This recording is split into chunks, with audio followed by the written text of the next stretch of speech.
Okay, well, we have the pleasure of introducing our speaker, Joe Kane. You can see him on your screen. Joe is a prevention specialist with the Council on Compulsive Gambling of New Jersey. Say that 3 times fast. Which is composed of concerned individuals representing the best interests of problem and disordered gamblers and their families. He joined the organization following a career on Wall Street and in the mortgage industry. The council focuses on educating the general public, training professionals, referring gamblers and their families to treatment, and advocating for increased treatment services. Joe will help us understand compulsive gambling and the need for support. After he gets done with his presentation, you can stay tuned and ask questions, and I'm sure he'll answer them. So without further ado, here's Joe Kane. Gary. Okay, thank you for the introduction, Bob. My name is Joe Kane. I am a prevention specialist with the Council on Compulsive Gambling of New Jersey. What we do at the council is we're about education, support, treatment, and hope for the problem gambler. The services we provide, we have a helpline where people can call in 1-800-GAMBLER, and it's busy. A lot of people are destroying their lives with gambling, especially with the new accessibility of the internet, phone apps. A lot of young people, 16 to 25-year-old males, are really doing a job on themselves in terms of the gambling. We also have therapists on staff that if a person calls in, we can get them to a therapist. Really, we have a grant, so there's not much charge, if any. You may have to pay a copay, but if you know anybody that has a problem and isn't into Gamblers Anonymous, which is the next thing I'll mention, some people are not Gamblers Anonymous people, although it's a great program for compulsive gamblers. Some people prefer just to see a therapist. We also have a self-exclusion option in New Jersey where you can block yourself from being able to gamble either online or a brick and mortar casino. You can do that for 1 year, 5 years, or life. It's become very easy to do that. You can do that through a Zoom platform. So a lot of people, I think the number was about 20,000 self-excluded in 2023, and the number is only going to go up. We educate groups about problem gambling like I'm doing today. I hope that you'll learn a little bit about what compulsive gambling is about and how it can really destroy people's lives if it remains hidden. And a lot of times, you know, the husband's in control of the money or the wife's in control of the money, and they can hide the addiction from their spouse or their family members, and they can do a lot of destruction. And this goes for seniors. I had a 74-year-old woman whose husband had no idea about her gambling last week, and she took out a credit card in her son's name and maxed it out. She had her son's social information. And, you know, the stories are endless. I had a 8-year-old girl call me last week that her dad was stealing her lunch money to buy scratch-offs. And I could talk about people that have lost millions of dollars and lost businesses. But to me, the 8-year-old girl whose dad's stealing the $5 for a scratch-off is just as scary as any million-dollar loss that people may have. We also work with the government on trying to get legislation passed to help the compulsive gambler. The council neither opposes nor endorses legalized gambling. There are plenty of people who can gamble normally. I'm sure many on this call can gamble normally, but there are many that have problems with gambling, and that's who we're there for. So the purpose of my presentation today is my story of compulsive gambling, my recovery one day at a time. I'm going to discuss the state of gambling and specifically with seniors in New Jersey in 2024 and characteristics and warning signs of problem gambling.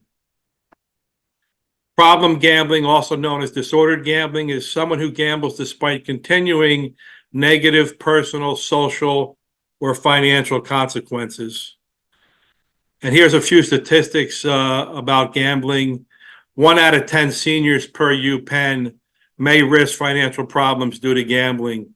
85% of adults have gambled in their lives, 65% in the past year. 2 million adults are at risk for severe gambling problems.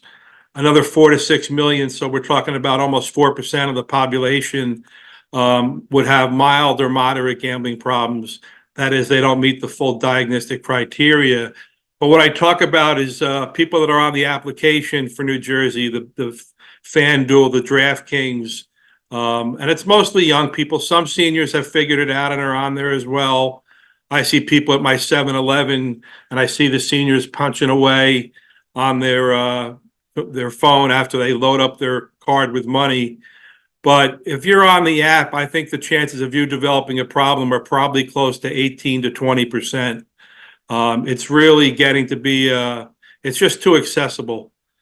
People just have too easy a way of gambling, and it's, the first thing they think about when they get up in the morning, and it's the last thing they think about when they go to bed at night when they hit the pillow. Approximately $100 billion is lost each year by gamblers. And the scariest statistic to me is 90% of problem gamblers will never come forward. So that's 1 in 10 that will come forward. And in that 1 in 10, 75% will relapse. And I did relapse, and I'm going to tell my story in a moment.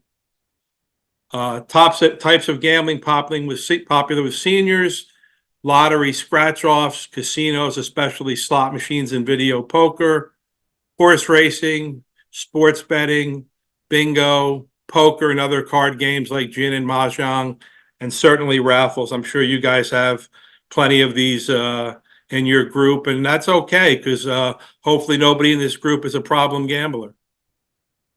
My personal story of problem gambling: my late father was the vice principal of Seton Hall Prep, and he brought home a gambling slip when I was 8 years old. He knew I loved sports, I loved competition, and I started gambling at a young age. It wasn't a problem like it is for a lot of kids now, because I didn't have the accessibility. I would gamble, and I'm also an alcoholic, and drank in high school, not to a problem because of accessibility, both in terms of the alcohol and in terms of the gambling. My problem started after college. I got a job on Wall Street. I think it was a very dishonest job, and it really led me to increase my drinking. I was drinking a lot. I got married and had 2 kids. My wife was aware of it, and she was very scared that even though we had a good lifestyle, this was going to be a problem going forward. At work, they called me the guru. I was the one that ran every office pool, fantasy sports, sports betting. I was very, very involved. And as I said, my wife saw the drinking taking a toll on me because of the stress at work. My biggest night of drinking was Sunday nights, because I couldn't imagine going back to the job on another Monday. So the perfect storm for me to develop my gambling problem was when I finally decided, after talking to a doctor and my liver was not doing well, that I had to give up drinking. And I have been sober for 22 years, thankfully. But I developed the gambling problem to replace the drinking. I also went to a job where my boss was a compulsive gambler. I had a commission job now. This was in a mortgage business in East Hanover. And I had a lot of free time. And this was the void that I was going to use to create for my sobriety. There was also, this is in 2002, there was a lot more online accessibility. There were illegal gambling sites. There was poker. There were horses. But I didn't have access to my money. My wife, Debbie, was in charge of the money. So I started funding my gambling with credit card advances. And that was, interest rates of 25 or 30%. And I would hit, people say, Joe, did you ever win? Yeah, I won on slot machines and big hits in the poker room and big hits in horse racing. But I never did anything with the money. It was poker money. It was gambling money. And I just put it back into the account. This went on for about 6 or 7 years, from 2002 to 2008. Finally, Christmas 2008, I was at rock bottom. I had maxed out 6 credit cards to the tune of $150,000. My wife had no idea the extent of my gambling. We were away with our family, and my wife asked me to buy the kids lunch. And I was at rock bottom. I had no money in my checking or savings. All my credit cards, which I had been using to finance a lot of our bills, were maxed out. I couldn't get any more credit. And I told Debbie the truth. We were actually down in Philadelphia for New Year's, and she was despondent. But she knew I was having some success with Alcoholics Anonymous, and she told me, "Let's get you into a Gamblers Anonymous room." The first thing they told me when I went to Gamblers Anonymous is, "Joe, don't get bailed out. You're not going to feel the pain of your gambling. You're liable to relapse if you don't work 2 or 3 jobs to try to pay off some of this debt. Eventually, if you want to start paying off the credit cards, we can talk about that." But they made it clear that a bailout was not in my best interest. And what did I do? I got bailed out. I made my wife give us some savings, and I went down to my parents. I said, "Mom and Dad, I'm a compulsive gambler, and I'm about another 40,000 in debt that I can't access my retirement money." And they didn't want to give me the money. They were very disappointed. They were scared. They made me fill out a note, and I borrowed 40,000 from my parents. So a month after I walked into Gamblers Anonymous, I had no more debt. And that was a problem because it would lead me. My dad got sick in 2011. I was there for him. I took care of him. I changed his diapers. I carried him to bed. I showered him. Dad passed away in 2011. Same thing happened with Mom in 2018, and I was there for Mom. And Mom needed to place a executor of our estate. I have 2 sisters, one who's a banker and one who's a lawyer. And Mom said, "What do you think of me selecting you to be the executor?" And I had the idea that maybe I could gamble normally again after 7 years of Gamblers Anonymous, 6 years actually.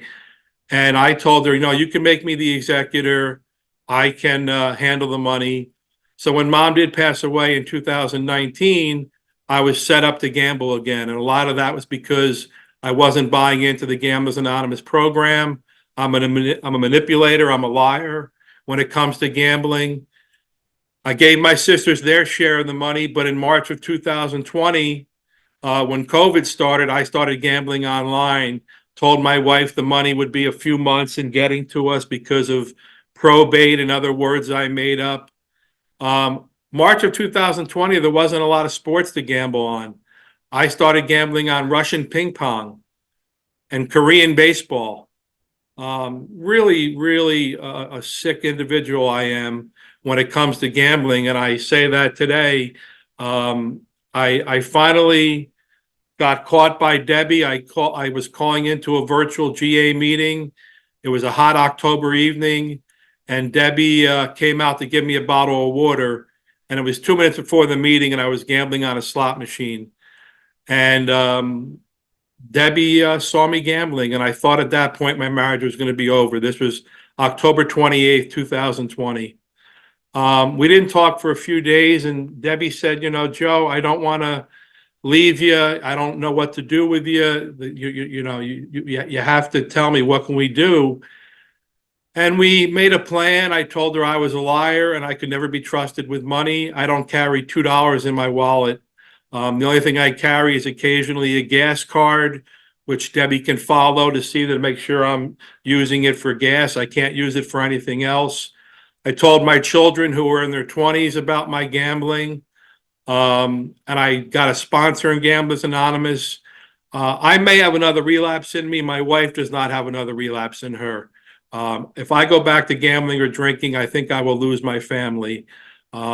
I am scared to death of gambling, but I'm doing the things today. I'm on the self-exclusion list. I don't carry money. I attend GA meetings 2 to 3 days a week. I also attend AA meetings, but it's one day at a time. And I'm happy that I haven't gambled since October 28th of 2020. It's been a little over 3 years, but I'm not cured. It's really just getting through each day. Characteristics of problem gamblers: we're competitive people. We're intelligent people a lot of the times. risk takers, impulsive, often children of gamblers and substance abusers. The motivations of problem gamblers, and a lot of this applies to seniors. There's a social aspect. Perhaps you lost your spouse. Perhaps there's a cognitive decline and your judgment's not correct. To escape boredom. There's a high to relieve stress, entertainment, the competition of it. And if you're watching TV, you see these deposit matches that DraftKings and FanDuel and BetMGM, you put $20 in, they give you a $200 free bonus. That's definitely a motivation for a lot of people to get on the sites. The 4 phases of gambling addiction. There is the winning phase where some people do start off like I did with a win. Then the losing phase where they're starting to lose money and they're not at rock bottom, but that will come when desperation phase where they start possibly stealing money from family members or like I did running up credit cards. And then the hopeless phase where the person has to decide if they're at rock bottom and if they're going to get help. As I said, 1 in 10 people come forward and 75% relapse. So this is really a dangerous addiction and a scary addiction. The warning signs of problem gamblers: lying, mood swings, neglecting family and friends, borrowing money, stealing, especially for young people. They're constantly on their tablet or their phone or their computer, and they're on the sites. The consequences of problem gambling are depression, anxiety, relationship problems, poor job performance, financial problems, which may lead to legal problems in prison. We have a lot of people that have embezzled millions of dollars from companies. Every time I see on NJ.com a story about an embezzlement from a company, I read the article just to see if the person's a problem gambler, and many times they are.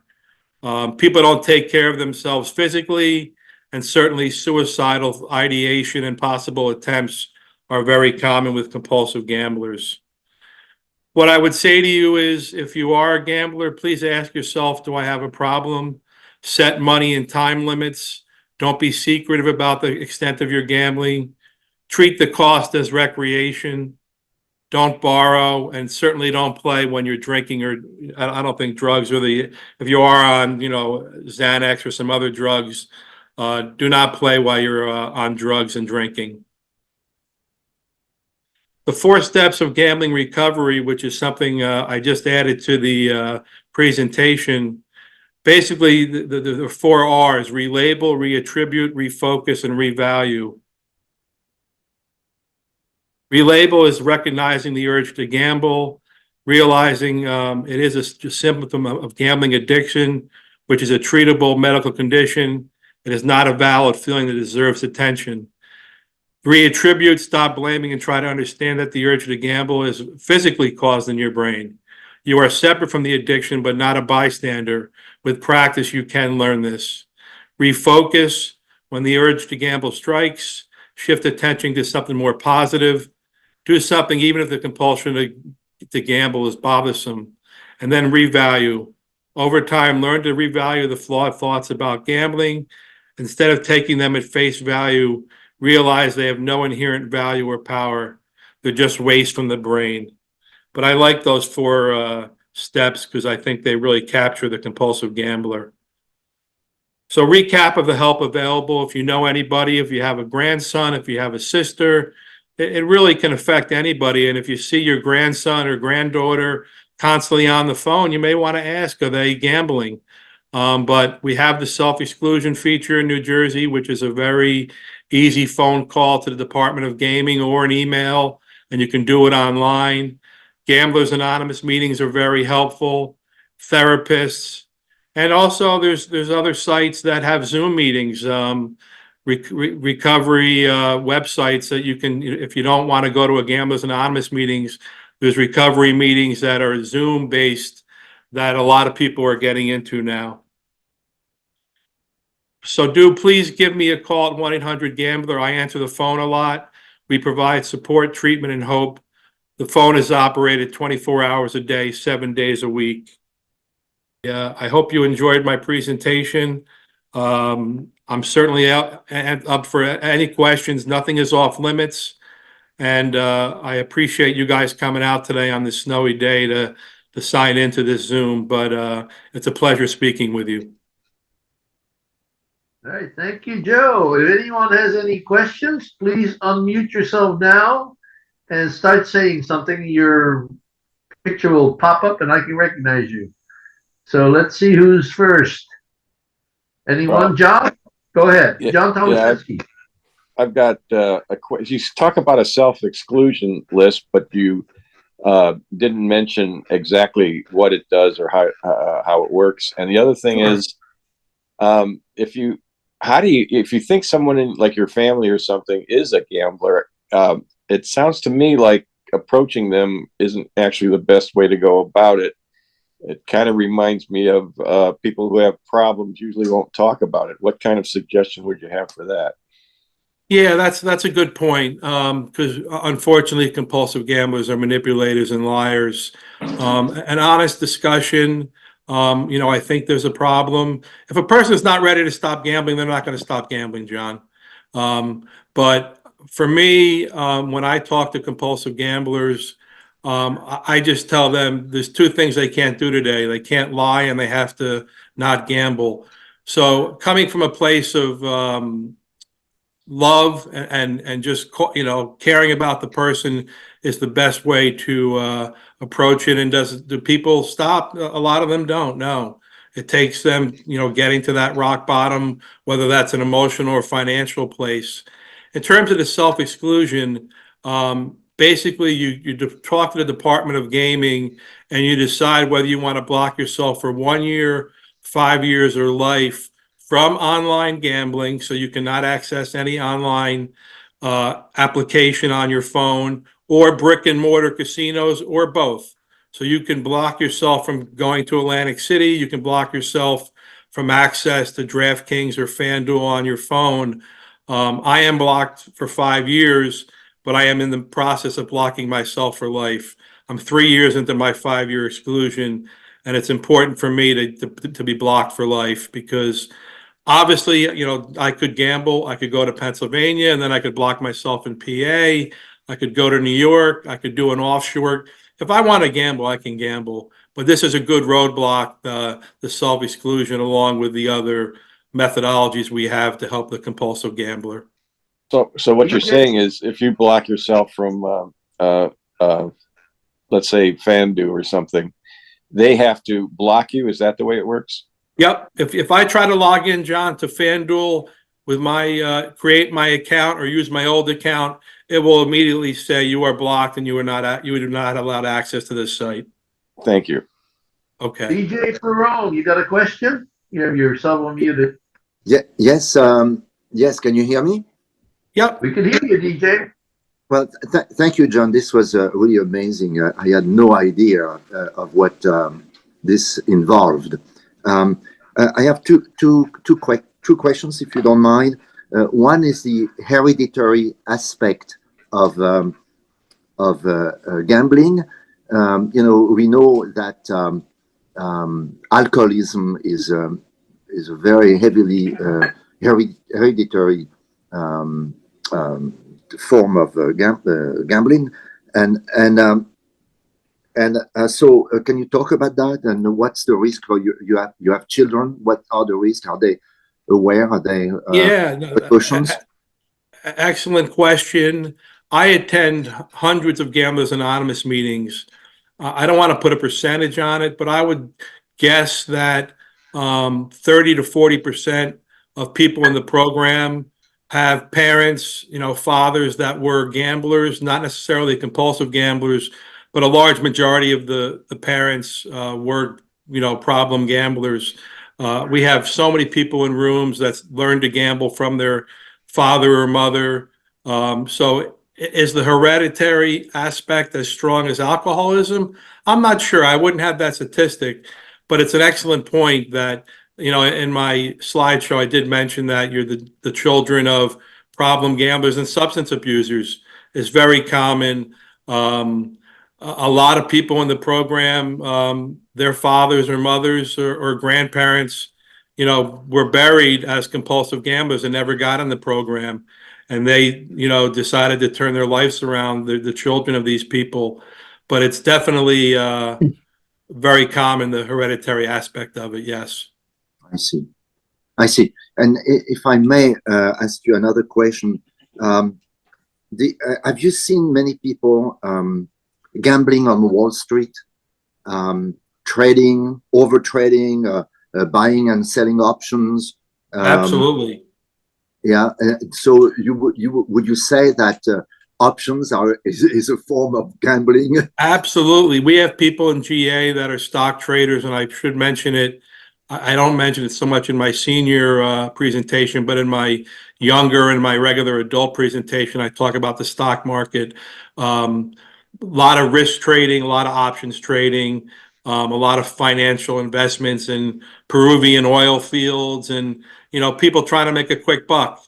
But I would say in a typical Gamblers Anonymous room of 20 members, 1 or 2 are stock or Bitcoin traders, the cryptocurrency, which I don't understand, but is very dangerous. It's very volatile, and people are getting addicted to that because of the chance to make fast money. And certainly the volatility of it can make it very punitive, and people have lost a lot of money on the cryptocurrencies. Wow.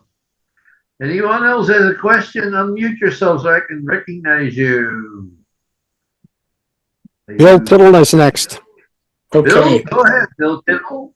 Yeah, thank you. Joe, thank you so much. It takes courage to be honest and do this, and it's you're obviously a smart guy, and I can relate to what you're talking about, folks. So when I was a kid, I gambled. It's nickels and dimes, but it was all I had. But I also, gratefully, I'm a cheapskate. And when I lost my money, I thought, gee, this is no good. so I was saved. But my question for you is, do you think that finding another love, you've done what you're doing, and I'm sure it makes you feel good. You're helping other people. But is another way out of this problem to find something that you really love and dive into it and not gamble? There's certainly a void created when I gave up drinking and I replaced it with gambling. Now that I've replaced gambling, I spend a lot of time with my family. We have a dog. Mm-hmm. I love music. I love books. I love movies. Yeah. But absolutely, there's a void there. And as much, Bill, as gambling has destroyed my life, I still miss it. I'm a compulsive mm-hmm. gambler, and I see the commercials. I try not to watch them too often, but it makes it exciting. And certainly, being honest, the 3 things I can't do today are drink, gamble, or lie. And the void mm-hmm. that's created by not gambling is very important. And I tell people they need to develop interests. Exercise, reading, movies, music, mm-hmm. and a very valid question in terms of what I've done to fill that void, because we have, I'm not retired, and not because of my gambling. I'll be working for the next 25 years. I'll be working till my 80s. I should be retired. I made a lot of money on Wall Street, mm-hmm. but because of the gambling, we're not destitute, but we're living, a tighter fiscal responsible life. And my wife's in control of all the money.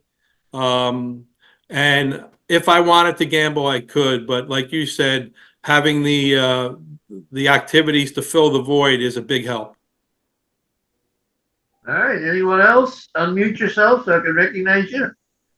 Otherwise, yeah, thank you.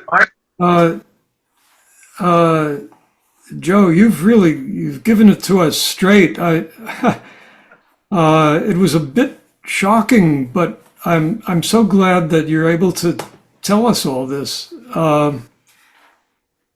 There must be psychologists and therapists who specialize in gambling compulsions.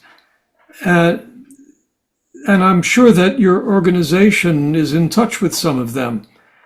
Do you feel that they understand it well enough to help people, or is your organization itself a better way to help people? No, I think I think, all of the above. The therapy, there's an international gambling counselor's license. That's a pretty academic process to get your license in that. So therapists who have that have learned a lot about gambling. But I really take a threefold approach. I see a therapist, I go to Gamblers Anonymous meetings, and I'm on the self-exclusion list. For some people who aren't big on Gamblers Anonymous, they're maybe shy, they don't want to tell their story. A therapist is critical. But we have a grant. So if somebody called in and said they didn't have insurance, or they had Medicare or Medicaid, regardless, the grant would cover their sessions with a therapist, 26 sessions. Maybe they'd have to pay a $20 copay, but the grant, think about how much money the gambling industry is making in New Jersey right now. They're making millions, and they do give us some money to finance the therapists. We have about 60 therapists statewide that are seeing people. But as the problem grows, we're going to need more therapists and more money for the grant, because we run out of grant money every year, and it is a growing problem, which is why my boss, Felicia Groden, is constantly seeing the legislature and trying to get the council more money. We don't get a great percentage of what these casinos and online companies are making. It's a very small amount. Could I just ask a follow-up question? You talked about the self-exclusion. Does that apply to somebody who takes one of those free buses and goes down to Atlantic City and walks into a casino? And, is that something that's continuing to expand, or is it somewhat restrained? If you have blocked yourself from the online and the casinos, I don't think it's sophisticated enough yet if you just walk in and put $10 in a slot machine. But I'll tell you, if you have a big hit, they will check the self-exclusion list and you will forfeit that money, and they could prosecute you for gambling. So I'm not sure every person who's on the self-exclusion list gets caught gambling, but if there's a significant win, they're not going to get it. So they should have photos of, you take a photo on the self-exclusion list, but it just wouldn't be, it'd be too much semantically to get every person who walks in, there's just too many entrances. Could they ever go to a procedure where you had to check in and see if you were on the self-exclusion list? I guess they could, but I don't think casinos are ready to do that. But if you have a big win, you're not going to get it. You're going to forfeit that money. Did I hear you say that people can be prosecuted for gambling? They could prosecute you for gambling as in violation of the self-exclusion. That's part of the legal jargon you sign. I don't know of anybody that they've prosecuted, but I think it's just something that they're saying to you, this is a legal document and you're not supposed to be gambling. Thank you very much. We've got two more people. Jim Blinn, are you unmuted?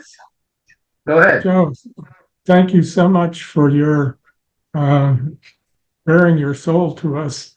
I recall, and maybe you can confirm that, in fact, being part of one of these anonymous organizations, part of your healing is to talk to people, sort of admit your issues, and sort of do what you're doing today. Is that part of it? Absolutely. I think one of the reasons I haven't gambled, and there's many of them, is today. Telling my story I get a reminder every day of the destruction and the lying and the manipulating, and also doing the helpline, hearing people tell the destruction that gambling is causing in their lives emotionally, financially. It's a reminder to me, hey, if you want to go back out there, Joe, you can, but this is what's going to happen. So between Gamblers Anonymous and doing the helpline and talking to my therapist about gambling, I don't see a therapist that is an expert on gambling, but she understands the behavior that leads me to gambling. So it's really a threefold approach, but definitely telling my story I find very beneficial. Another question I have is about medication. Have they ever discovered a medication that will, with alcohol, I think they've discovered some medications people can take, but with gambling, is there anything?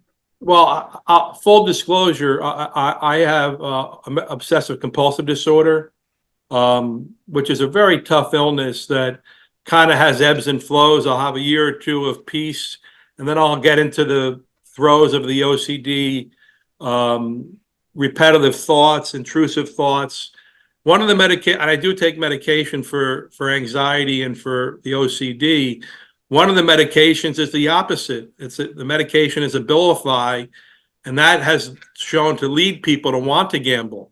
So it's really, I don't know offhand if they've really come out and said these are medications that will help with gambling, but I'm sure some of the medications that they use for alcohol would have some benefit to the gambler as well in terms of the compulsive behavior. I'm not an expert on the medication, though. All right. Is that it, Jim? Anyone else? Unmute yourself or hold your hand up. Yes, thank you very much. This was enlightening, especially your ability to expose yourself in the way that you did on issues that are very, very personal. My question is this. What's your opinion of the advertising that we see now? So much on television and radio. Is that harmful, and should it be controlled in some fashion? Absolutely, Ron. That's a great question. We do lobby with the state to try to, even Lesniak, Senator Lesniak, who was one of the big proponents of getting the gambling legalized, has kind of stepped back and said, we got to cut back on the advertising. It's just too enticing. And if you're watching an athletic event, and you could be watching the cooking channel and see a DraftKings casino half-hour infomercial, but we can't compete financially. We do our spots on some radio stations, but DraftKings and FanDuel and Caesars and BetMGM, they're making millions, and their advertising budget, shows that. So absolutely, I think there should be some legislation, and I think it will happen, and maybe not right away, but in the next 5 years, where they realize that the gambling advertising is just too plentiful, and it's too negative to the compulsive gambler, or possibly someone who will become one because of all the advertising and how exciting they make it look. And the deposit matches, you deposit $50, we'll give you $150 free. That gets people to sign up for the app, and away they go. And many of them don't stop until there's real financial and emotional consequences. Thank you. All right. All right. Anyone else? Otherwise, we want to thank Yes, Joe. yes, I have a follow-up. Go ahead. Bob, Where are you? you have to look at the raised hands if you can see them on your screen. A follow-up to Ron's question. Go ahead, Paul. It's not just a question of advertising by the casinos and the online places. It seems to me it's a broader problem in our society at large, because there are a lot of other entities who are not themselves, in the gambling industry, that are benefiting tremendously. Absolutely. So all of those TV stations that run those ads, they get revenue. The state itself likes to support gambling because they want to run a lottery. The cities want gambling casinos because they get tax money. Where a lot of people are getting are getting a lot of revenue because of gambling, and they don't feel that's a problem. I guess they're not feeling any moral compunction. Maybe they just don't ever have any moral compunction about anything. I don't know. Or maybe they feel that gamblers, they're just a bunch of losers, and if they want to throw money at us, that's not our problem. I mean, there's sort of a mentality here. I don't understand it. Maybe you can talk about all that. No, it makes me very sad because I think the lion's share of the money that's being lost in casinos and online are by poor people who are trying to hit it big and compulsive gambling. Do I think it's unethical what's going on? That's not for me to decide. But I really want, going forward, for every gambling commercial, I want there to be an education commercial saying, if you have a problem, they put the 1-800-GAMBLER blurb on the bottom. You can hardly read it. But I think, Paul, what you're talking about is, a lot of people are getting rich, and never mind the NFL and Major League Baseball. Roger Goodell said 10 years we would never be associated with gambling. Jerry Jones, the Cowboys owner, owns a big piece of DraftKings. So the major sports who said they would never align themselves with gambling sites are doing that, and they're making millions, which is why when you see on a NFL game, they're making predictions on who's going to score the first touchdown. And I can't watch the beginning or the end of games when they talk about the gambling. I'll watch a little bit of football, but not as much as I was asked before. The void I fill for my gambling is not filled with sports because I don't think that's proper.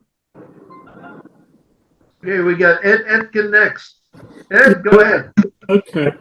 One of the things my mother was a math teacher, and she always preached the odds to students that the gambling was not in your favor. Is that common with math teachers preaching not to gamble or whatever? Math teachers, no. I do go to a lot of high schools. I'll be at 2 high schools this week, and I usually do it as part of the health curriculum. I certainly do talk about the odds. If you gamble compulsively, you will lose. Does that mean every compulsive gambler loses?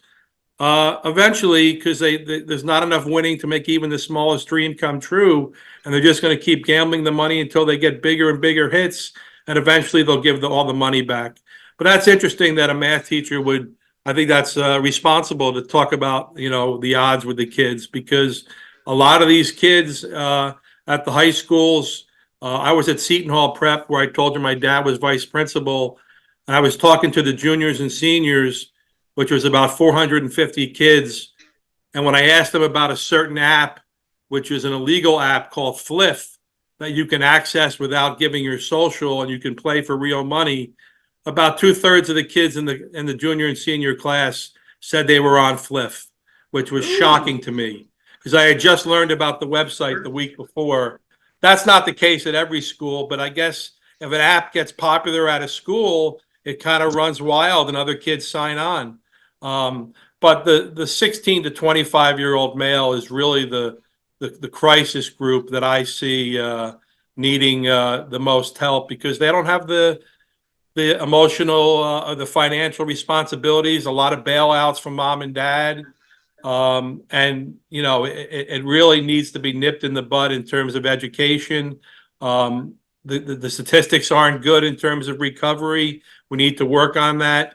But I'm scared to death of where I think this is going to be in 5 to 10 years. I've actually thought about going into counseling and going back to school and getting my MSW and going into counseling, because I find it very important to, with my knowledge and my empathy, I think I would be good at it. But it's something me and my wife are discussing, and I got onto Rutgers program, so it's something I'm strongly considering for the fall. Right. Jim, did you have another question, Jim Glenn? Yeah, right. I saw something recently, maybe it was on 60 Minutes, which was related to a treatment that they're using on people with drug problems, or it's an experimental treatment, but it's the kind of thing where they are using ultrasound to focus on a part of the brain that gets excited from drugs.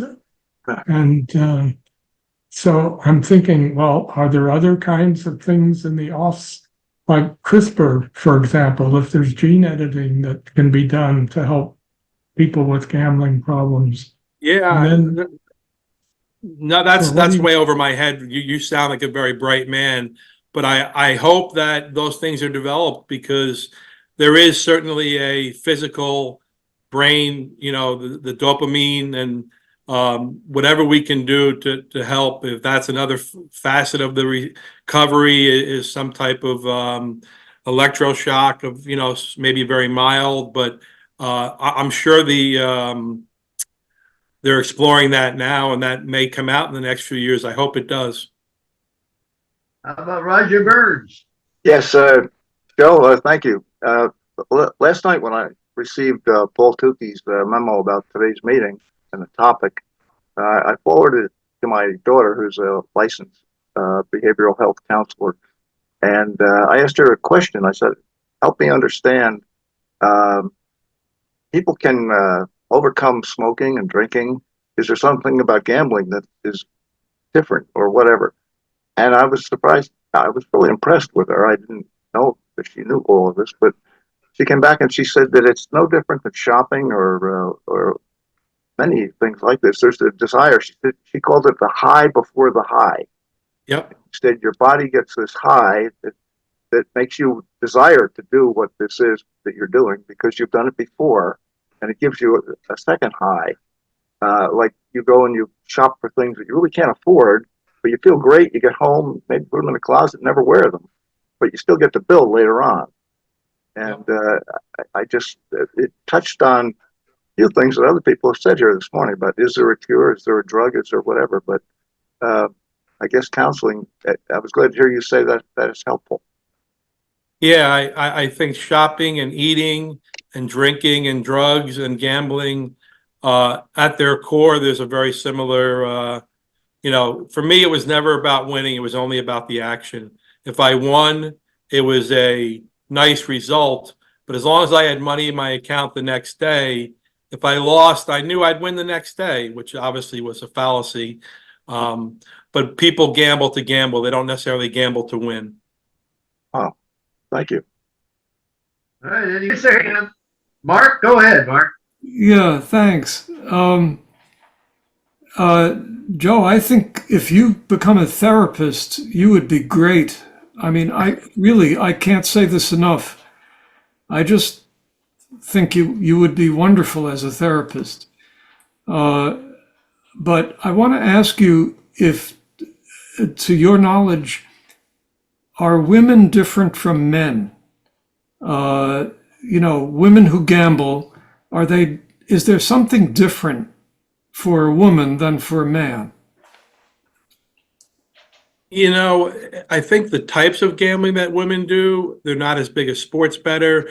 They're certainly impulsive when it comes to the slot machines and the lottery. A lot of the phone calls I get from women on the 800 Gambler helpline are people that are playing the online slot machines. So I guess that's a different type of gambling in terms of the immediate gratification of the slot machine or the lottery versus the sports betting where there's some more thought going into picking a team. So I think women differ from men in that respect, the type of gambling they do and the type of reaction. Most women are not sports bettors. It's mainly the casino and the online casino and bingo and raffles.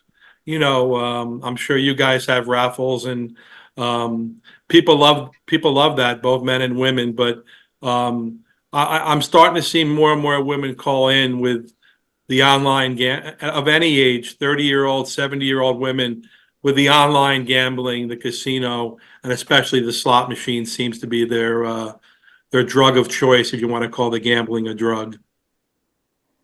Thank you. Anyone else has their hand up that I didn't recognize? Mark, you still on? Okay, Joe, we will. Yeah, we're done. Give No you more, a no more hands. Got another hand up? No, no, no, no. I'm saying we have no more hands. I'm confirming No that. more hands. Okay, But- thanks, Paul. Oh, I But we have can, the but we can see the certificate. Okay, good for you. We're gonna have to mail it. I have it in my hand right here in my condo in Basking Ridge, but it'll be mailed to you, Joe, for attending our meeting and giving an excellent presentation. I certainly learned a lot. And with that, we'll give it back to Mark. Thank you for having me, guys. Thanks, Joe. Thank you. Thank you so much. I think this was one of the best presentations we've had in a long time. And I wish we could applaud you better, but it doesn't work very well online. So thank you so much for spending time with us.